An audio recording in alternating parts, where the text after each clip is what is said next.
Ahojte, v tomto videu si povieme niečo o Logisime.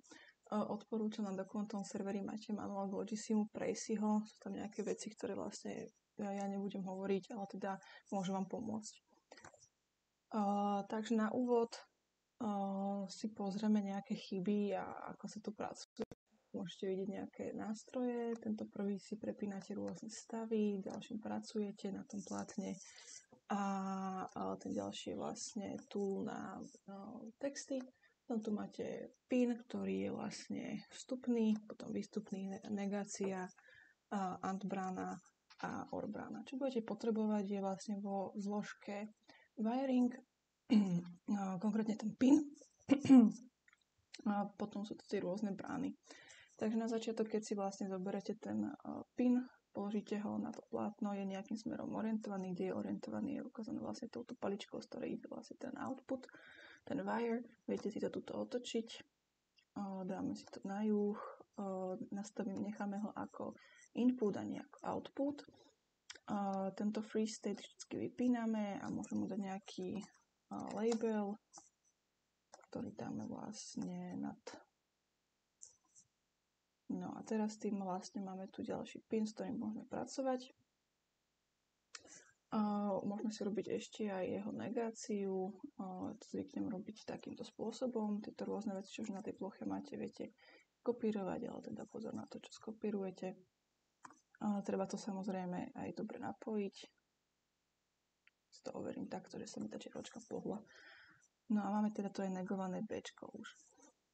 Prvá z vecí je, že napríklad dávate si pozor na vzdialenosť, môžete sa seknúť, napríklad si nie som istá, čo je to napojené, preto si to dáve trošku ďalej. Takisto aj tuto sa môže pomýliť, keď to bude príliš na kope, že nebudeme vedieť, ktorú čiaru zobrať. A teraz do tohto endu si napojíme ďalej toto Bčko. Takže to je nejaká prvá vec, kde sa môžete seknúť. Ďalšia vec môže byť, že napríklad 3-krát napojíte jednu tú čiaru do tej istej brány a tým pádom už tu dáva iné vstupy, tak na to si treba dávať pozor. Ešte vidíte, že je to tam 3-krát napojené. Takže zbavím sa týchto ďalších dvoch vstupov, aby nám tu ostal vlastne už iba jeden. Toto môžeme vymazať. Ďalej potrebujeme vidieť ten výstup, takže sem potrebujeme napojiť ten koncový pin. Ja si ho tu dám ako klasický. Na 3 state vypneme. Nastavíme ho ako output. Samozrejme ho musíme natočiť. A napojíme to. Vidíme, že sa nám tam zmenil ten vlastne to X-ko, takže je napojený. Hej. Vidíte, že sa tam tá čiara robí.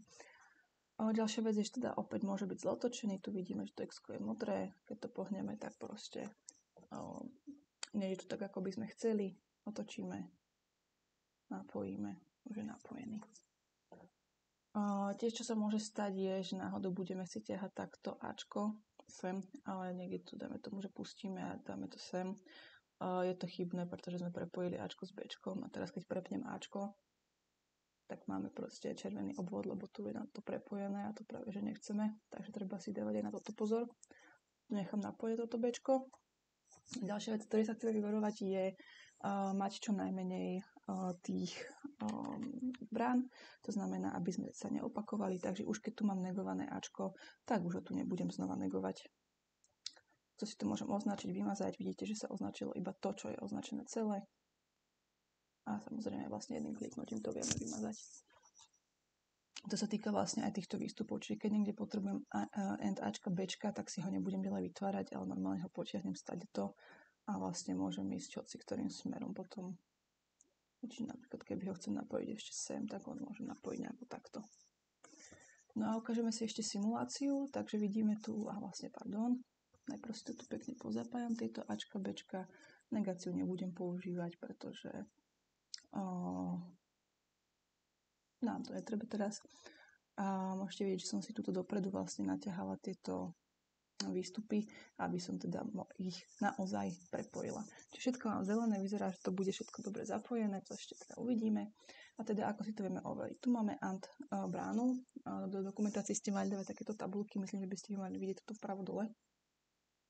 Tak keď máme pre AND Ačko ako 0 a Bčko ako 0, tak máme aj output ako 0, nesvieti nám to. Keď máme iba jednu ako jednotku, tak stále nám to nesvieti, musia nám svietiť obidve na jednotku. Vidíme, že nám to tu svieti. Podobne máme teda ten AND, ak ste si všimli, on svieti presne opačne, keď svietia obidve, tak on nesvieti.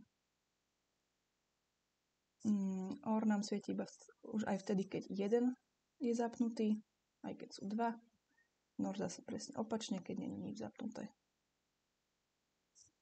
A potom máme XOR a XNOR. Ten svieti iba, keď svieti iba jeden, to je XNOR a teda XOR a XNOR nám svieti, keď nesvieti ani jeden. Čiže to nám svieti teraz nám nebude svietiť, bude svietiť tento. Teraz bude svietiť XNOR, teraz zase XOR. Čiže takto si viete overiť vaše tabulky, vaše vstupy, ako náhle vám niečo není spojené a budete prepínať, budete mať červenú,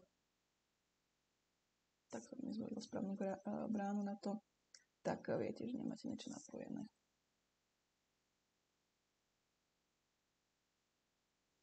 No tak teraz sa k tomu asi nedostanem, aby som to... Opa, no tu môžeme vedieť, že som niečo zle napojila.